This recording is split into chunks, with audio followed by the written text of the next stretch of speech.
Good afternoon, everyone, and welcome to the Pittsburgh building for this truly historic celebration.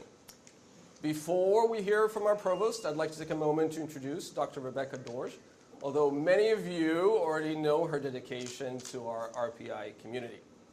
Dr. Doerge joined us as provost in August 2023, and in many ways, she came home.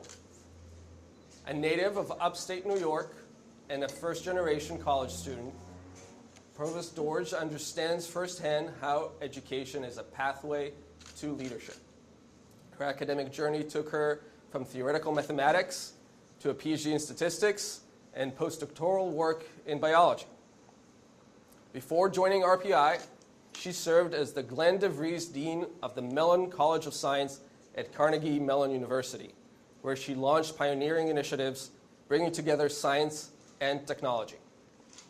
That vision, the integration of cutting-edge technology with fundamental disciplines, is precisely what we celebrate here today as we mark 100 years since business administration was elevated to an academic department at RPI. Provost Doerge has been a phenomenal partner to Lally, and we are incredibly grateful to her for everything she has done and continues to do. To put it shortly, she is amazing, and not just because she's my boss. And we are delighted to have her here today. So Dr. Doerge, please join me. I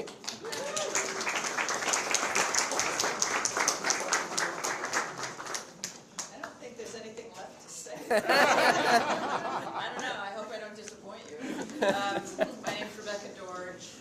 Yes, I am from upstate New York, if everyone's wondering where. I grew up in the southwest corner of Albany County, a town called Preston Hollow, which is next to Potter Hollow, which is next to Bates Hollow, which is next to Sleepy Hollow. And there were 103 people, and now there's 102 because I left all those years ago. So it's really interesting that this opportunity brought me home after all those years. I left when I was 17, and now I'm at least 25. So anyway, thank you, Liad, for the kind words. The other thing is that, as Liad mentioned, I moved here from Pittsburgh. So I'm on campus, and I'm walking around, and I see the Pittsburgh building. Okay, that's weird. Okay. And then I turn around, and I see the Carnegie building. I'm home. This is great. So welcome and congratulations. And I'm just going to say up front, I want to thank the team that made this happen. So Liad, you're a rock star. Thank you for joining RPI. And when he sets his sights on something, Rebecca, we're going to take advantage of that new fire system.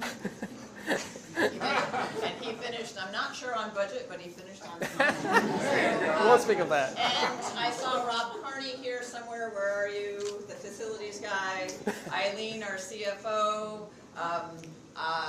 Anybody from the construction or the architecture or anything? Oh, there we go. Thank you for putting up with Liad. So I'm sure we paid extra for that. So 100 years ago, business administration became a formal department at RPI, and that was the brainchild of President Ricketts. And he did this because he wanted to cement RPI truly as a polytechnic. And so he established a Department of Art, Science, and Business Administration. So business administration was not a sole department to begin. And then 62 years ago, the art, science, and business administration were separated, and the School of Management was born. Now the difference between the School of Management and the School of Engineering, Science, Architecture, and Humanities, Arts, and Social Sciences, 5 academics, is that Lally doesn't have departments inside of it. They have areas. So it already has defined itself 62 years ago as being a school of management. 30 years ago, Kenneth and Thelma Lally generously endowed the Lally School of Management with the largest donation at the time of $15 million. And we have the great-great-nephew of... Just one grade. Is it your mom? Oh, your mom. One grade. Just grade. They're still great. Yeah. We have the great nephew of Kenneth and Thelma Lally in their presence, so thank you for being here. And I made you extra great. So. We're standing here because of our alumni. We're standing here because of the history of RPI. You all know that we celebrated our 200th anniversary last year. And so it's really timely that 100 years for this building that we're seeing a renovation. This building was completed in 1912. In 1998, the School of Management moved in, and in 2025, we see this wonderful renovation. And with that wonderful renovation comes a vision for the Lally School of Management that really embraces the environment that we're in, engineering, analytics, science, and for those of you who haven't heard, we recently moved information technology and web science. We might change the name. We're going to keep the information technology, but maybe the web science might go away. Well, Leanne's like, shh. So I just want to welcome everyone. Thank you so much for your support of the Lally School of Management.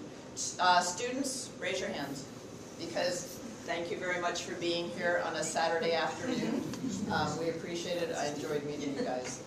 So thank you. I am going to introduce Liad back to the podium, and he can fix all the mistakes that I made. So, thank you very much, everyone. Thank you.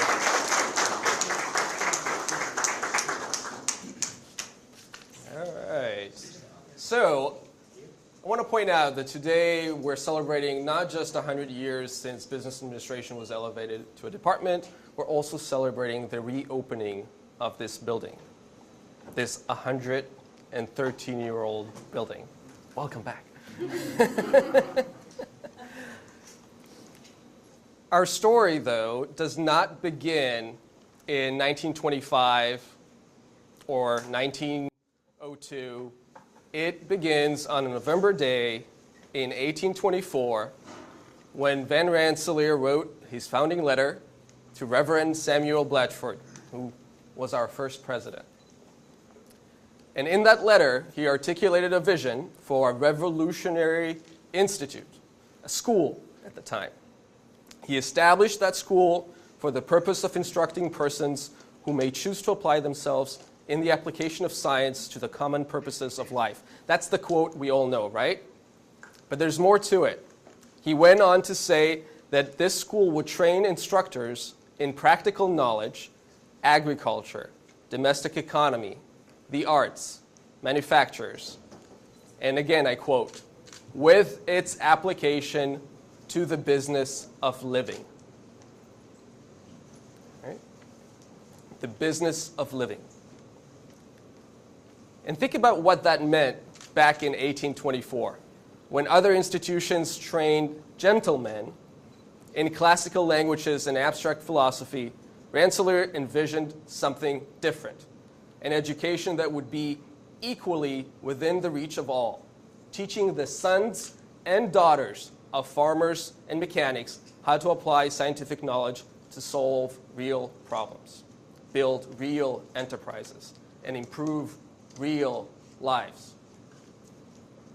This wasn't just America's first technological university. From its very first day, RPI was about the marriage of technical knowledge and practical application, which is to say, the marriage of business and technology. So when we say we're celebrating 100 years, we're celebrating a formalization, not a beginning, because business, commerce, and practical purposes of life have been woven into our DNA here since 1824. Think about our alumni from those early decades. We talk about certain ones in contemporary times, but we've had some alumni who revolutionized not just the country, but the world. We have Theodore Judah, who envisioned the transcontinental railroad. Think about what that did to the country and by extension to the world. Incredible. we have Washington Roebling, who not only engineered but managed the complex business of building the Brooklyn Bridge. These weren't just engineers. They were engineer entrepreneurs. They were engineer managers. They were business engineers. They were financial engineers.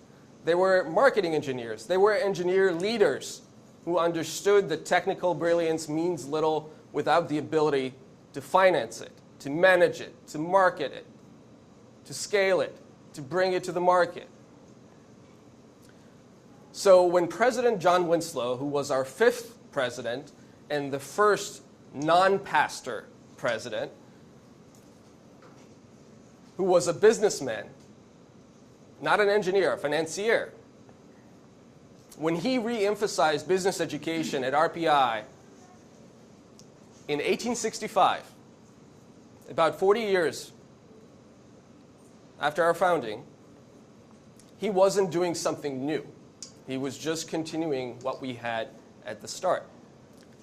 And when President Palmer Ricketts, a transformative leader that was here as president for 33 years, established the Department of Arts, Science, and Business Administration in 1925, he wasn't inventing something new.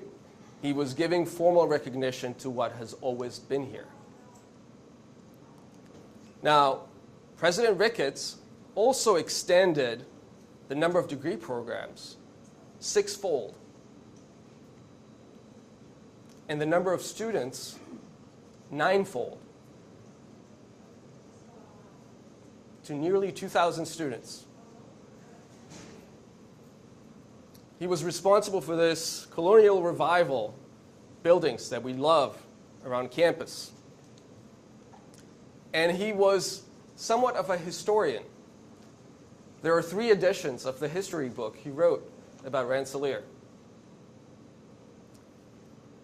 We could just focus on the 3rd edition.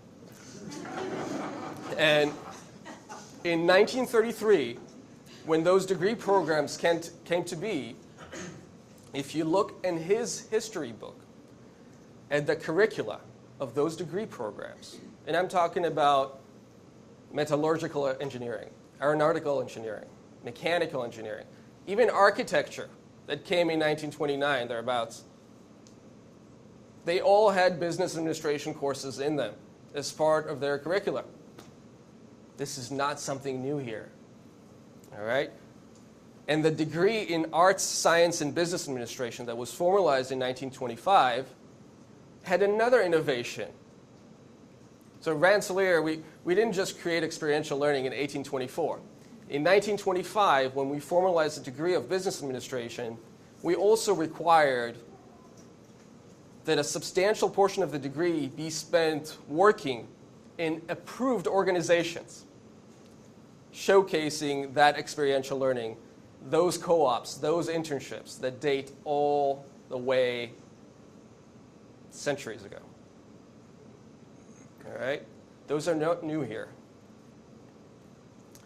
1933 was also the start of master's programs in business administration. But make no mistake, this wasn't about making engineers into accountants, although some went that way. It was about recognizing that in the increasingly complex technological environment, technical excellence required sophisticated business knowledge to translate discoveries and prototypes into impact. Sounds familiar? It's the same thing we see today. Ricketts understood that science and technology needed business leadership to transform inventions into innovations, and innovations into industries. And so, some years later, in 1963, RPI elevated the department to a school, and the School of Management came to be. And this formalization is our commitment to developing leaders who deeply understand technology, and technologists who deeply understand business. The timing was also perfect to elevating the department to a school. We stood at the dawn of the computer age, the space age, the information age. The need for leaders who could bridge technical, and commercial worlds was huge, just as it is now. So I'd be remiss if I didn't speak about your great-grandparents. Ken and Thelma Lally came along. Ken was one of ours. He was an engineer that became an entrepreneur.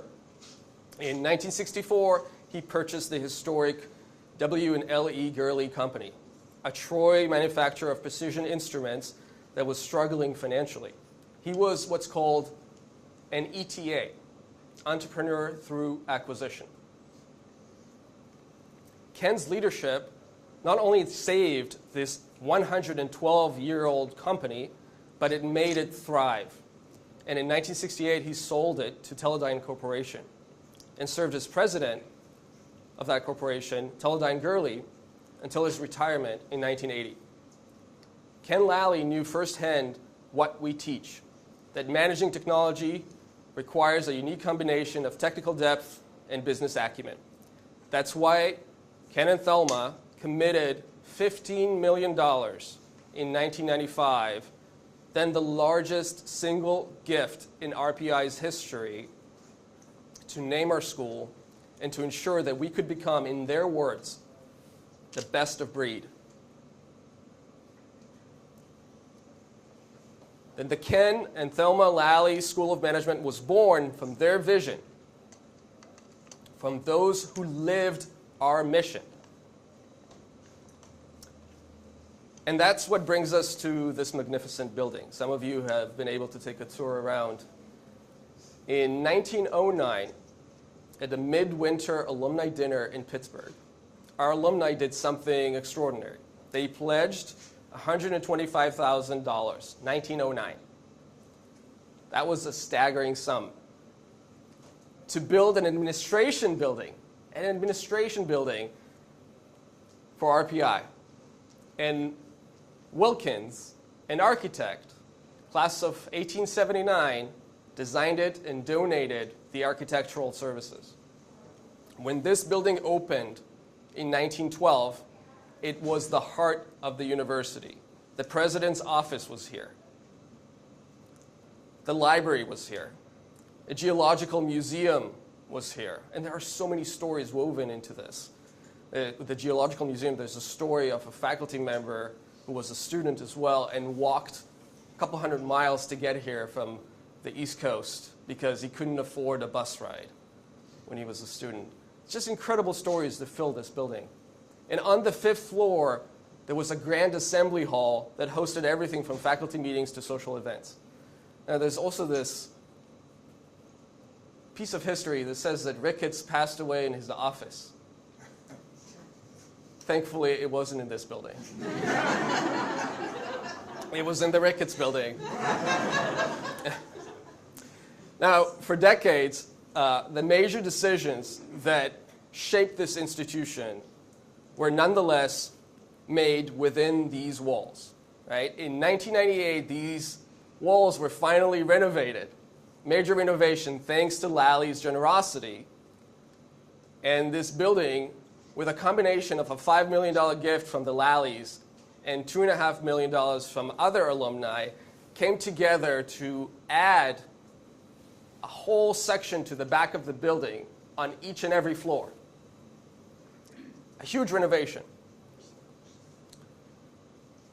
And it transitioned the building from an administrative focus building to the School of Management. And we moved here from the Lally building. Now, for decades, this is where we were. Up until August of this year, when we have regained some presence in the Lally building with the move of the information technology program into the School of Management. So I want you to take a look around when you're taking your tour, or if you've already taken it, just think back. When we renovated it this summer, the team did it in 3 months. Started some days after commencement and finished a day before classes started. Incredible work. The team came together from the Lally group to the facilities group to our external designers that are here somewhere. There they are. And this entire innovation was with students in mind, students first, students centered. How can we improve the student experience, right?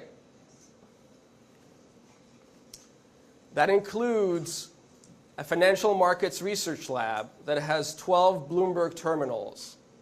But it doesn't just have terminals. It has incredible data sets, from CompuStat to Refinitiv to S&P Capital IQ Pro to FactSet and BoardX and others. And our students now in the Finance Club manage a real portfolio for around $250,000. A small slice of the endowment that the students make the calls on.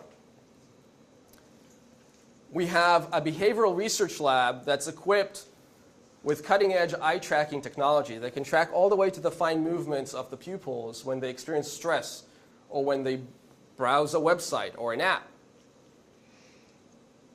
Those devices are not in the room, so sorry. All right. This building has seen and has been many things in its 113 years, but today we rededicate it to its highest purpose yet, preparing leaders who will navigate the technological revolutions of the 21st century.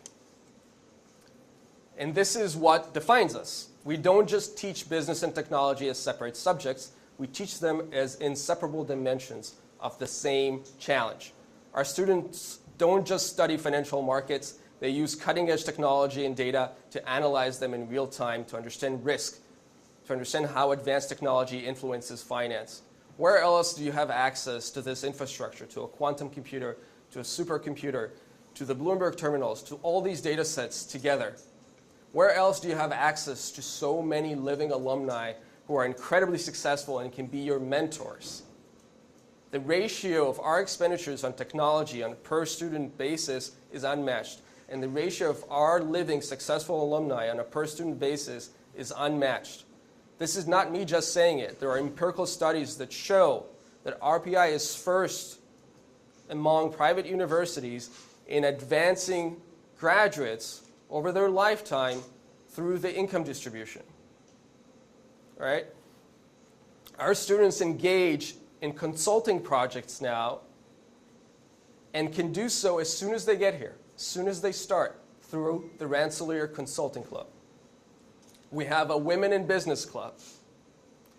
We have a Marketing Club.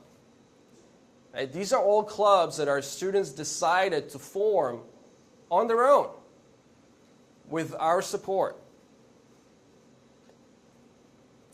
Now, we have so much more to do, but this is such an incredible milestone. And I want you to appreciate that this is meant to not just train students. We don't train here, right? We develop and prepare leaders. That's what we're about. So, 201 years ago, Rensselaer envisioned an education that applied to the business of living, and 100 years ago, President Ricketts formalized that vision into the Department of Art, Science, and Business Administration. And today, we carry that vision forward. So before I close, I just want to express some profound gratitude to our alumni and the Lally family for their transformative generosity and for their belief in what we could become. From those Pittsburgh alumni who gave us this building in 1909, to those who have supported us at every stage since and continue to do that today, and many of you are here now. You are the living proof of what this education creates and what impactful giving does for the next generation of leaders. And we have some of our students here who you'll engage with shortly. To our faculty and staff who pour their expertise, energy, passion, and heart and soul into every course, every lab, every student conversation, every detail, and this renovation, thank you. And to our facilities team who partnered with us to transform this historic building into a 21st century learning environment while honoring its past, and did so in just one summer, 3 months, thank you. And to our students, past, present, and future, you are why we're here, and you are why this matters.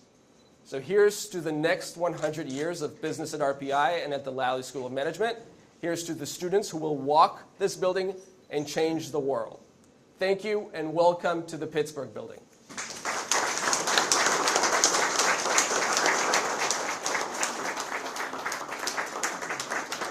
Thank you. We're going to do tours. If you haven't seen it yet, there's also food and drinks on the upper floors. There's an elevator in the back, should you choose to use that. There's also stairs in the back, should you choose to use that. Before we do that, we will have a formal ribbon cutting with a few of our dignitaries.